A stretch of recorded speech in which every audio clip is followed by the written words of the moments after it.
ये टीवी के मौलाना इस बात को नहीं समझते हैं, आखिर क्यों चंद रुपयों के लिए तुम उन न्यूज चैनल्स पर जाके बैठ जाते हो और पूरे कौम को बदनाम करते हो।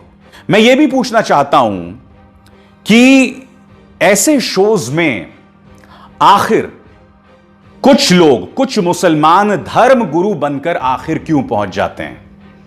आप जानते हैं ट्विटर पर एक ट्रेंड जो है इस वक्त चल रहा है, रेंटल मुल्ला, यानी कि 5-5 हजार में कुछ मौलाना धर्म गुरु का भेष धरकर इन चैनल्स में बैठ जाते हैं।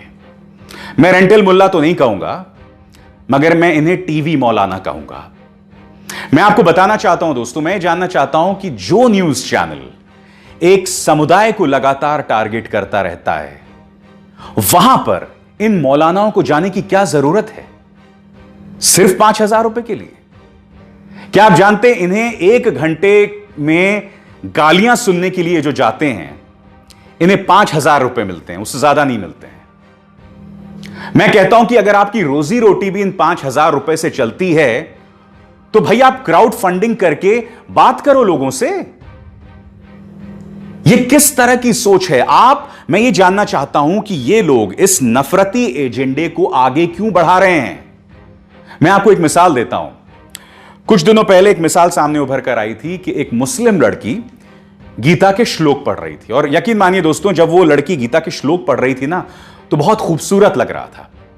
अब एक न्यूज चैनल ने क्या चालाकी की, उस लड़की को बिठा दिया स्टूडियो में और उसके सामने 2 लंबी लंबी दाढ़ी वाले मौलाना बिठा दिए, और उस पूरे 1 घंटे के कार्यक्रम में वो मासूम लड़की तो गीता के श्लोक पढ़ रही थी और वो दो मौलाना जो हैं बोल रहे थे, देखिए हमारे इस्लाम में ये अलाउड नहीं है, ये नहीं है, फलाना ढिमकाना। अब आप सोचिए, ये तस्वीर जब दिखाई जाती है तो इसका क्या फर्क पड़ता है आम जनमानस पर। उन 2 मौलानाओं को वहां जाने की क्या जरूरत थी।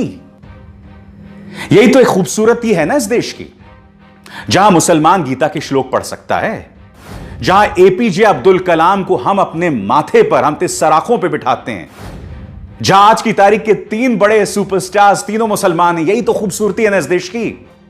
मैं आज इसलिए बता रहा हूं क्योंकि इन्हीं न्यूज चैनल्स पर जब पालघर लिंचिंग को हिंदू मुस्लिम बनाने की कोशिश की जा रही थी, ये टीवी मौलाना वहां जाकर बैठ जाते हैं।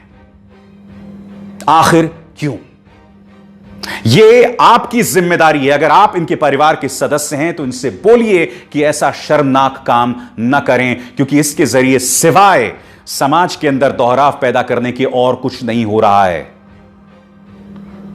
सिवाय मुसलमानों की बदनामी के कुछ नहीं हो रही है इसके जरिए। और अंत में सवाल मैं प्रधानमंत्री से भी करना चाहता हूं। प्रधानमंत्री, हाथ जोड़कर मेरी प्रार्थना है आपसे, इन चैनल्स के जहर पर लगाम लगाइए। मैं जानता हूं कि योगी आदित्यनाथ की उत्तर प्रदेश पुलिस ने कई न्यूज चैनल्स के जहर का पर्दाफाश किया है, मगर इनके खिलाफ एफआईआर दर्ज की जाए इस जहर को फैलाने के लिए। हाथ जोड़कर मेरी प्रार्थना है, क्योंकि आप जानते हैं इस सब का असर अंतर्राष्ट्रीय तौर पर पड़ रहा है। आप क्या चाहते हैं?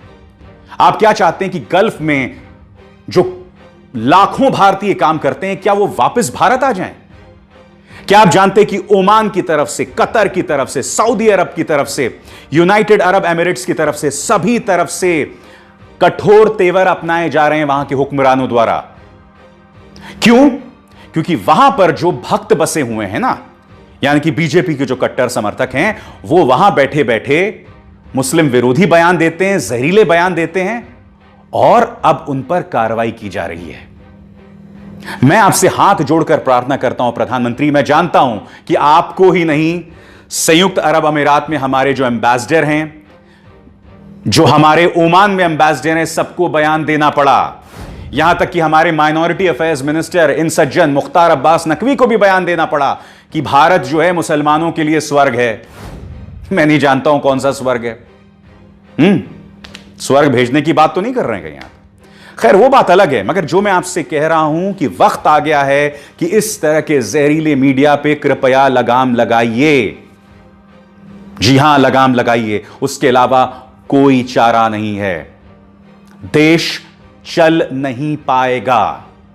हम मजबूत हैं, हम एक हैं, हम बिखर नहीं सकते हैं, मगर घुटनों पे चलना कोई चलना नहीं होता है।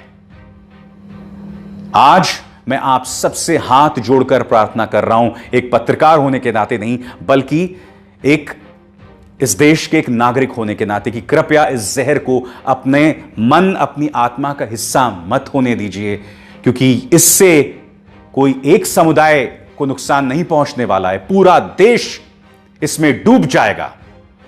भारतीय जनता पार्टी के ये नफरती नेता बाज आए, जिन न्यूज चैनल्स का मैं जिक्र कर रहा हूं, ये लोग बाज आए, क्योंकि जिन न्यूज चैनल्स पर ये एंकर्स काम करते हैं, तुम्हारे भी बच्चे हैं, तुम्हारे भी बच्चे स्कूल जाते हैं।